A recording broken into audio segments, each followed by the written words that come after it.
네, 안녕하세요. 이존 전사입니다. 오늘부터 새로운 그 컨텐츠로 함께 나누려고 하는데요. 그 나누려고 하는 것이 바로 이겁니다.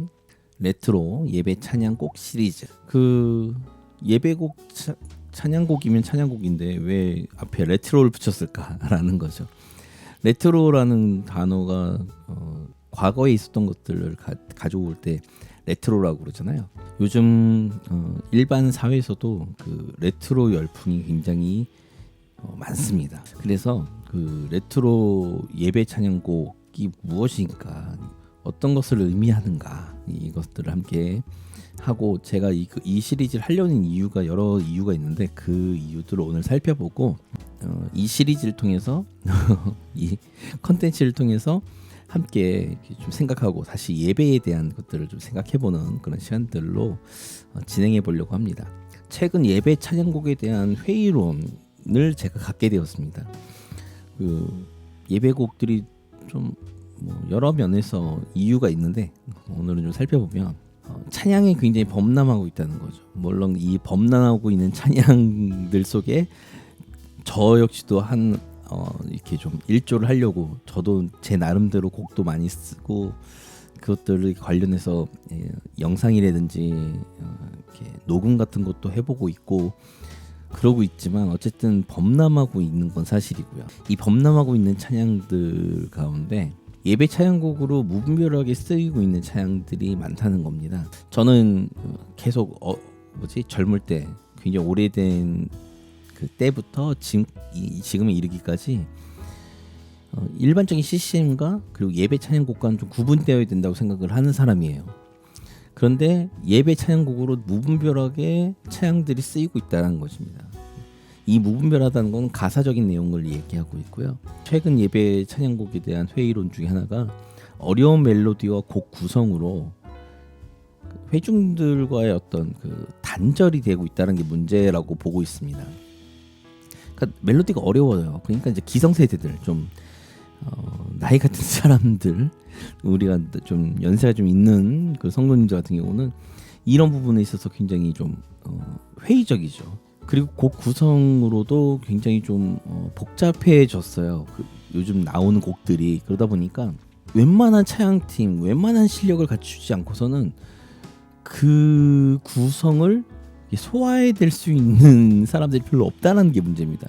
물론 이제 전반적인 그 한국 사회의 또 한국 교회 찬양팀들의 수준들이 많이 이렇게 업그레이드된 건 사실이지만, 그럼에도 불구하고 굉장히 곡 구성들이 어려워져서 회중들과 좀 단절되고, 그래서 잠깐만 회중들이 찬양을 고백하고 찬양에 참여하기보다는 자꾸만 듣고 그걸 평가하는 사람들로, 청중으로 바뀌고 있으면서, 그렇기 때문에 자꾸만 콘서트처럼 변하고 있는 것 같다는 느낌을 제가 굉장히 많이 받고 있어요.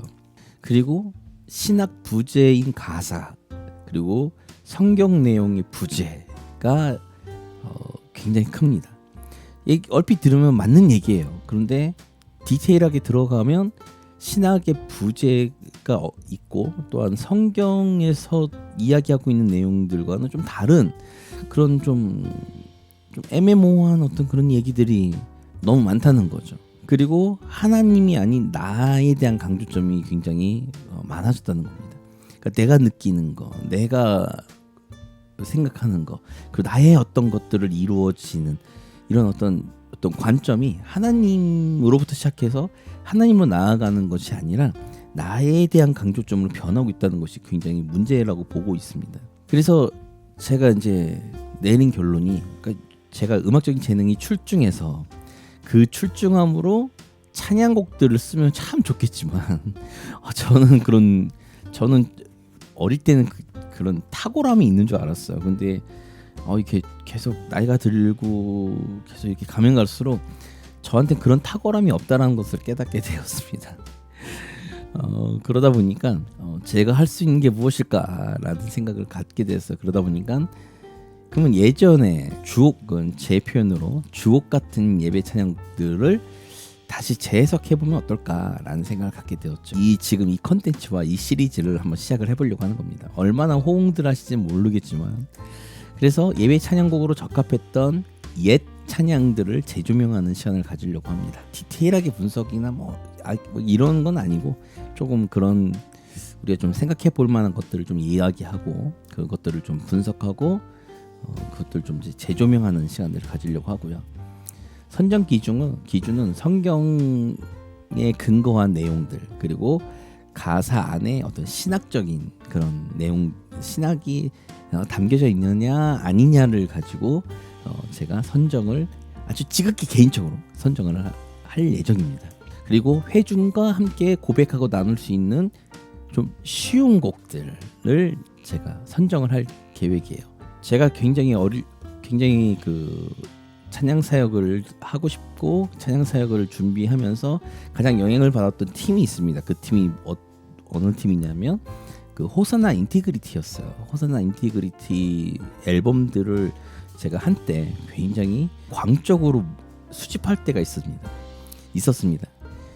웬만한 앨범은 저한테 다 있어요.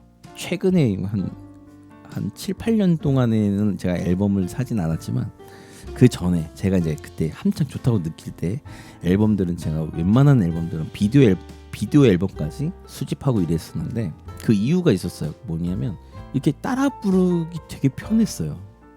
어느 곡들이. 그런데 지루하지가 않고 그리고 굉장히 음악적으로 굉장히 탁월했어요. 나중에 알고 보니까 뭐 미국에서 유명한 뮤지션들이 앨범에 참여해가지고 그 수준을 그렇게 높였기 때문에 가능한 일이라고는 하는데 그럼에도 불구하고 그런 부분들이 굉장히 부러웠었거든요. 그때 그 팀들을 보면서 지금 2020년도인데 80년대 때 호사나 인티그리티 음악들을 지금 들어도 세련됐어요. 굉장히 세련되게 들리거든요. 그러니까 이런 부분들이 우리에게 좀 필요하지 않을까. 그래서 이렇게 돌아보면서 이렇게 진행을 해보려고 합니다. 재해석들을 이제 해볼 생각입니다. 아주 부족하지만 저의 재능을 가지고 아주 조그만 재능을 가지고 조금 이렇게 함께 나누고 가이드하고 또 좋은 아이디어 있으면 저한테 보내주시면 저도 충분히 수용을 하겠습니다. 그리고 찬양 예배 부흥기에 주로 고백됐던 곡들 위주로 선정을 할 겁니다. 왜냐하면 제 개인적인 경험이기 때문에 그렇죠.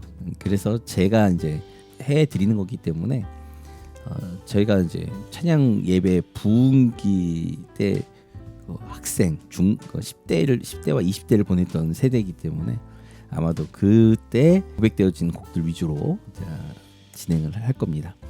그리고 전 세대가 함께 부를 수 있는 곡으로 최대한 선정을 할 예정입니다. 그리고 여기에 음악 편곡에 대한 아이디어를 아주 조금 저의 그 음악적인 아이디어를 조금 공유해 보도록 하겠습니다. 앞으로 이 컨텐츠를 가지고 최대한 준비를 좀 잘해서 여러분들과 함께 나누는 그런 시간들을 좀 가지려고 하고요. 그런 시간들을 통해서 우리가 우리 예배가 다시금 부흥할 수 있는 부흥기를 다시 한번 맞고 그래서 그 찬양들을 통해서 찬양 예배를 통해서 우리 예배를 통해서 다시금 하나님과의 교제와 임재 가운데로 들어갈 수 있는 그런 각 개교회에서 느끼고 경험할 수 있기를 바라는 마음에서 컨텐츠를 한번 이렇게 진행해 보려고 합니다. 많은 기도와 성원 부탁드리고 이만 이주영 전사였습니다. 감사합니다.